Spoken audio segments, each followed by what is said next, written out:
Pada video kali ini saya akan mengupdate analisa untuk IHSG. Sebelum memulai, disclaimer kembali, dan jangan lupa untuk join dan diskusi bersama di Discord Analisa Trend. Jika sudah, mari kita mulai.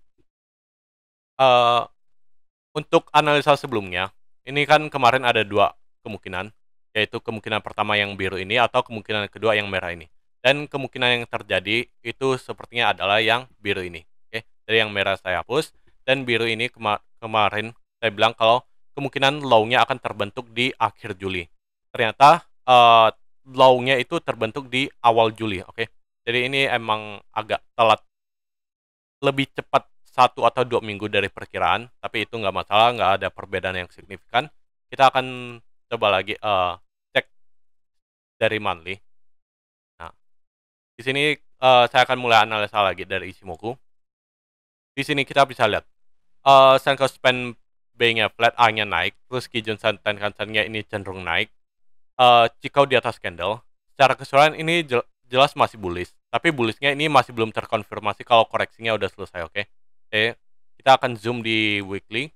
Nah, kalau weekly kita bisa lihat nih, ini ada resisten kuat di sini. Oke, nah Senko Span B dan A-nya ini cenderung flat, dan Kijun Sen Tenkan-Sen juga cenderung flat. Oke, Chikou ini masih di atas candle. Secara keseluruhan ini jelas ini adalah bullish yang sedang terkoreksi. Koreksinya itu kapan sampai selesai? Kalau dia berhasil konfirmasi break bearish trend line ini, atau kalau mau lebih fix lagi itu harus break all time high-nya IHSG. Oke. Nah, jadi kalau misalnya IHSG ini dia misalnya dia akan sideways kan, dan dia setelah ini akan lanjut sideways dan masuk Kumo. Kalau misalnya dia udah terlalu lama, ada kemungkinan dia bisa lanjut drop. Oke. Nah, berarti skenario merah yang terjadi. Tapi kalau misalnya dia udah segera break, atau di akhir tahun dia mulai break dari bearish trend line ini ada kemungkinan dia akan melanjutkan pengejaran di target minimal di 7.600 atau target ideal di Rp8.000. Oke. Ini saya hapus dulu. Berarti dari Ichimoku aja kita udah tahu nih secara time kalau misalnya IHSG itu sampai ke Oktober masih belum bisa break trend line ini, artinya ada kemungkinan kalau dia akan sideways cukup lama sampai dia break ke bawah. Ada kemungkinan. Kenapa dia bisa break ke bawah? Karena pertama, kalian selain dari skenario merah yang kemarin dihitung ya, karena pertama dia udah break Kumo monthly, tapi sampai sekarang dia belum pernah retest Kumo monthly-nya. Jadi ada kemungkinan kalau misalnya sampai Oktober IHSG belum bisa break bearish trend line-nya, ada kemungkinan dia akan lanjut penurunan untuk meretest Kumo monthly. Nah, berarti retestnya ini cukup ini ya, cukup besar, bisa jadi retest sampai di sini, kurang lebih support di 6.000 atau di Kumo monthly-nya sampai ke mungkin bisa 2023 sampai 2024, kita kurang tahu, tapi perkiraannya mungkin kayak gini kalau prediksi dari Ichimoku ya. Nah, ini kasusnya kalau IHSG masih belum bisa break bearish trend line-nya dari sekarang sampai ke Oktober. Oke. Nah, tapi kalau misalnya Oktober dia bisa berhasil break bearish trend line ini, ada kemungkinan dia akan kejar dulu ke 7.600 atau idealnya di 8.000. Oke. Nah, kita mau cek secara daily. Kalau di weekly dan monthly itu kan masih terkoreksi kan. Nah, kalau daily ini sebenarnya udah masuk trend bullish. Nah, gimana kalau kita lihat ya, ini Senko Span B-nya, AB-nya ini baru mulai flat karena baru hari ini tanggal 10 ini dia drop dikit, koreksi dikit.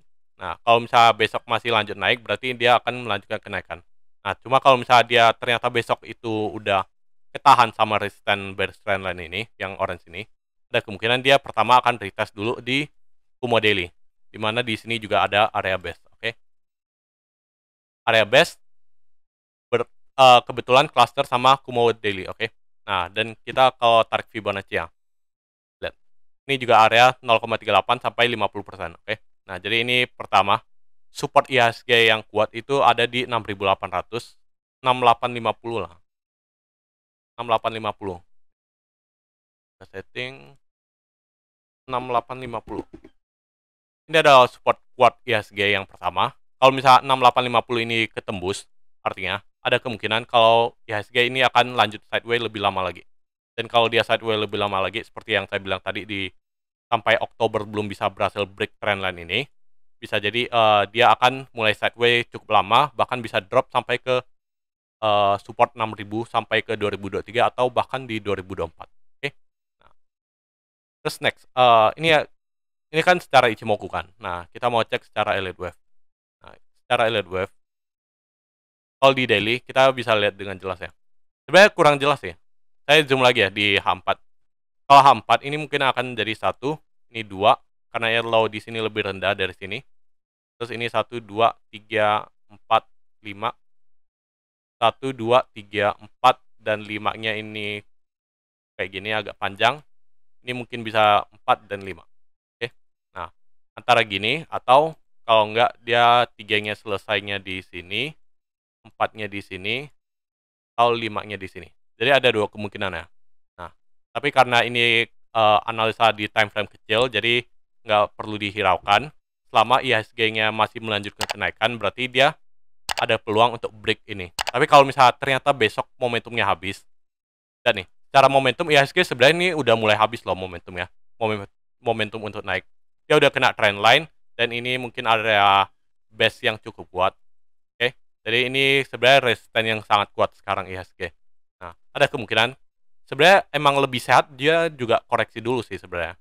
Nah, koreksinya kemana? Tapi koreksinya mungkin harus, kalau misalnya dia koreksinya tiba-tiba cepat kayak gini kemarin, itu ada kemungkinan dia akan koreksi dalam lagi. Tapi kalau misalnya koreksinya pelan-pelan, bisa jadi dia akan tertahan di 6850 seperti support di Ichimoku. Oke. Terus next, setelah itu kan berarti kita udah tahu nih. Kalau misalnya dia bisa berhasil break, berarti analisa Elliott Wave-nya kayak gimana? Analisa Elliott Wave-nya berarti ini adalah wave 1. Ini adalah wave 1, ini 2, ini 3, 4-nya di sini, dan sekarang mau ke 5. Oke. Ini kalau dia berhasil break. Nah, berarti kalau secara momentum, seperti yang saya bilang kemarin, ini 1, ini 2, ini 3, 4-nya ada divergence, dan 5. Oke. Nah, kalian perhatikan ini. Ini ada divergence, makanya ini bisa kita simpulkan kalau sebenarnya 4-nya udah selesai. Oke. Nah, cuma tetap perhatikan kalau misalnya dia terlalu lama sideways, berarti ada kemungkinan ini batal. Oke. Nah, terus next. Kan kalau kayak gini kan berarti kita udah tahu nih time atau batas dia untuk break itu kan ada di sini. Kurang lebih di awal Oktober. Ini adalah batas. Kalau misal sampai awal Oktober dia masih belum bisa break trendline ini, ada kemungkinan dia ganti skenario dan malah akan drop. Nah, kalau misalnya sampai sini belum bisa break. Oke. Nah, terus kalau misalnya kayak gini nih. Misalnya dia mau turun. Kan tadi kita udah kira-kira nih. Oh, supportnya ada di sini. Support secara time-nya gimana? Nah, pertama, sebelum kita cari time di sini, saya mau cari nih. Apakah resisten di sini ini udah tercapai peak-nya? Apakah udah tercapai kan? Jadi kita asumsi kalau ini tuh belum terjadi. Gini. Kita asumsi ini tuh sebenarnya masih mau naik. Oke. Nah, jadi kita mau cari peak-nya tuh kapan, oke? Time peak-nya, oke? Time secara peak-nya itu kapan, oke? Nah, pertama, saya mau tarik swing high ke swing high. Saya mau proyeksikan ke swing high untuk cari swing high berikutnya. Terus next, saya mau tarik swing low ke swing low. Proyeksikan ke swing high. Dan ternyata sama kan. Jadi saya hapus saja biar nggak double. Oke. Terus saya mau proyeksikan panjang low ke high. Oke. Proyeksikan ke low ke high berikutnya. Nah, terus saya mau proyeksikan retracement dari sini high ke low untuk proyeksikan ke low to high. Oke.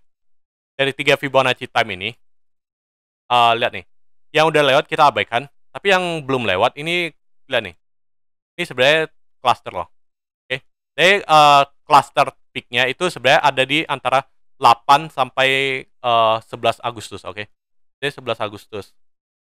Berarti ya kalau misalnya besok IHSG masih bisa naik, berarti ada kemungkinan besok atau 11 Agustus itu akan jadi peak-nya. Tapi kalau misalnya besok atau 11 Agustusnya drop, berarti konfirmasi peak-nya itu ada di 9 Agustus. Oke.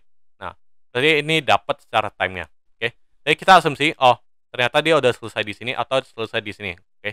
Jadi kita asumsikan aja udah selesai, oke, misalnya.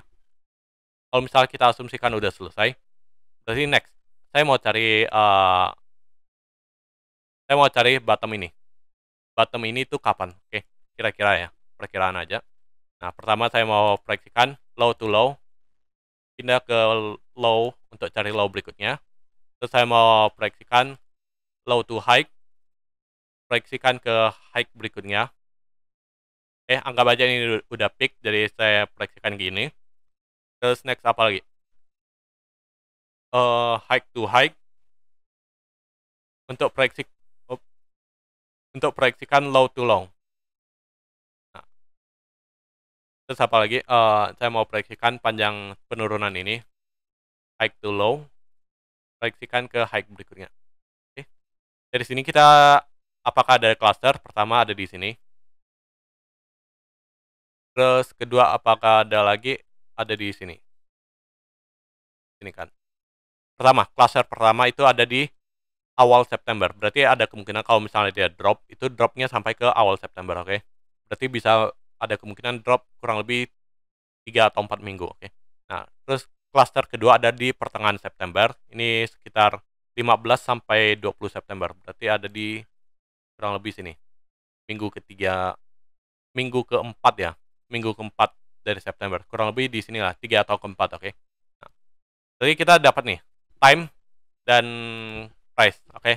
Jadi IHSG sebenarnya lebih sehat kalau dia koreksi dulu. Koreksinya kemana sampai di awal September di 6.850 atau di pertengahan September di 6.850, oke. Terus selanjutnya baru kalau bisa dia lanjut break. Tapi kalau misalnya enggak, berarti ada kemungkinan lain, oke. Ini saya hapus, berarti ada kemungkinan ini, oke. Sini kita udah dapat. Jadi untuk jangka pendek IHSG, ini ada kemungkinan, kalau menurut saya pribadi, ini kemungkinan dia akan melanjutkan penurunan. Lebih baik dia juga koreksi dulu. Kalau misal dia ternyata masih naik dikit, terus lanjut koreksi, itu nggak masalah, ternyata berarti ini false break kan. Nah, tapi kalau misal dia udah langsung break, sebenarnya bisa aja. Tapi kalau misal dia langsung break, ada kemungkinan targetnya itu cuma sampai ke 7.600, kurang lebih di sini. Tapi kalau misal dia terkoreksi ke bawah dulu, baru bisa break, itu ada kemungkinan momentumnya itu lebih kuat, oke. Nah, kalau momentumnya lebih kuat, itu kemungkinan targetnya itu masih bisa capai ke 8.000, oke. Itu sih untuk jangka pendek dari IHSG.